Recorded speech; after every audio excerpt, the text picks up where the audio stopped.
Subscribe to our channel and press the bell icon on the YouTube app to never miss an update from Trick Tracker.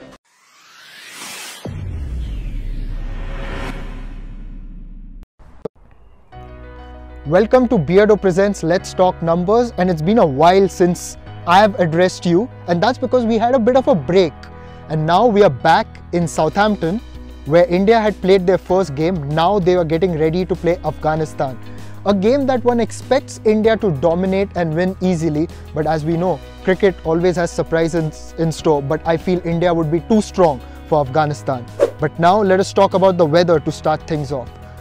It's cloudy as I'm recording this video. It was raining a while ago, but on match day it is expected to be fine and the game should go on seamlessly.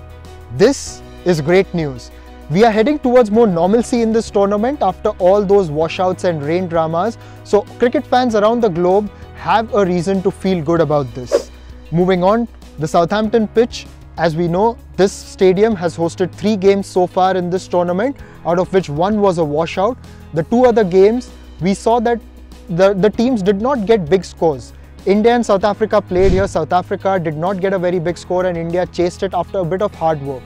So yes, it's been challenging for the batsmen, but during the last game, which was between England and the West Indies, England managed to get to that total quite easily and Joe Root got that brilliant 100. So yes, there is something for the batsmen. Historically, this pitch has been good for the batsmen. Big scores have been recorded here. So who knows, if it's actually sunny and the pitch is flat, it would be a no-brainer that you win the toss and you bat first. Players in focus for India. First and foremost, for me, it is KL Rahul. Now that Shikhar Dhawan is surely ruled out of the World Cup, the onus on Rahul increases. We know that he did well against Pakistan, got that crucial 50, but possibly somewhere everyone felt that Dhawan would come back at some stage. So Rahul had that freedom to play himself in. Now he knows that he's got a bigger responsibility. He has to partner Rohit Sharma through this tournament. And if Rahul does well, then India are most likely to do well. These two form a good combination, Rahul and Rohit that is, and I think Rahul's role is definitely critical for India. The other player that India will watch out for is Mohammad Shami. Bhuvneshwar Kumar is expected to miss this game, and Shami is a very good one-day bowler. He's got a very good record in this format. He did well in New Zealand earlier this year, and he would be raring to go, getting this opportunity here at the Aegis Bowl. India versus Afghanistan in ODIs. These two teams have played each other on only 2 occasions, out of which India have won 1, which was back in 2014 during the Asia Cup in Bangladesh. And the second game was also an Asia Cup encounter. That was last year in Dubai, and that was quite a thrilling tight game. So that is something that Afghanistan would want to look back on and inspire themselves and take some confidence. There is one very interesting fact that I'd like to mention here, which is India's approach in power plays. In the 3 completed games that they've had in this tournament so far, they've approached it with a very circumspect eye, I should say. Firstly, the game here against South Africa, India was 34 for 1. And those were in tough conditions. Rohit Sharma bided his time. Virat Kohli also held one end after they had lost Shikhar Dhawan early. Then in the second game against Australia, the Indian openers went in with the strategy that they should play out the new ball against bowlers of the quality of Mitchell Starc and Pat Cummins, and that ultimately paid dividends. They only scored 41 in the first 10 overs in that game. Ultimately, they went on to get over 350. So that had set the platform getting through that tough phase. Even against Pakistan, the strategy was quite evident when they went up against Mohammad Amir and they just got a bit above 50 in the first 10 overs. And what they did is that they played out Amir very well and they attacked Hassan Ali at the other end. So one can expect the Indian team to have a similar strategy possibly if they have a look at the pitch and analyze. But if Afghanistan say open the bowling with a spinner and the spinner is doing well, then they could do something similar. But if in case they start spraying it around, then India are likely to attack the Afghanistan bowlers. Now, a few important numbers for you. First and foremost, I'll ask you this question. How many wickets has India lost against spin in this tournament? The answer is 0. Yes, India have not lost a wicket to spin throughout this tournament.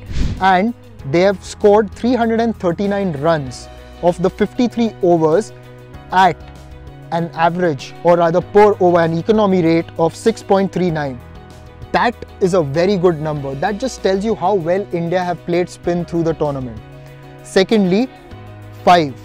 This is that Rashid Khan has only taken 5 wickets in his last 6 ODIs after the IPL. We know that the pressure is on Rashid this time. He didn't have a good outing against England. In fact, he conceded over 100 runs, which is quite uncharacteristic of him, a bowler who is generally a dominant force and can tie the batsman around.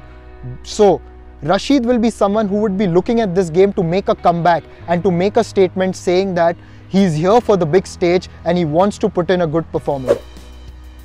Here are a few numbers that you should look. That is what Rashid has done against some of the Indian batsmen. As you can see, he has done well against most of them. But the most successful batsman against Rashid is Rishabh Pant. He scored 54 runs of 37 balls that he faced off Rashid for 1 wicket. Remember that these numbers are what Rashid has recorded against the Indian batsmen in the IPL. Now, as we had mentioned earlier that Rohit Sharma had scored 4 consecutive scores over 50, and then he made it 5 after he got that 100 against Pakistan. So in the last 5 games that he has played, he has recorded a 50 plus score in each of them. If he gets a 50 here and makes it 6, then he will be the first Indian to do so. Interestingly, his opening partner KL Rahul has a record in Test cricket which is quite enviable. He has got 7 consecutive 50 plus scores in Test cricket. So that is something that Rohit Sharma will look at and possibly extend that run of good form so that India can bank and capitalize on the starts that he provides. Friends, thank you so much once again for joining me here on Beardo Presents Let's Talk Numbers. To wrap things up, my prediction, I think India will be too strong for this Afghanistan unit, but you never know. I'd say 99% India, because they've done everything right in this tournament. Afghanistan have a few issues. Yes, we know that they've got the spirit, they've got the fight, but for this stage against such a strong Indian team, it might not be enough.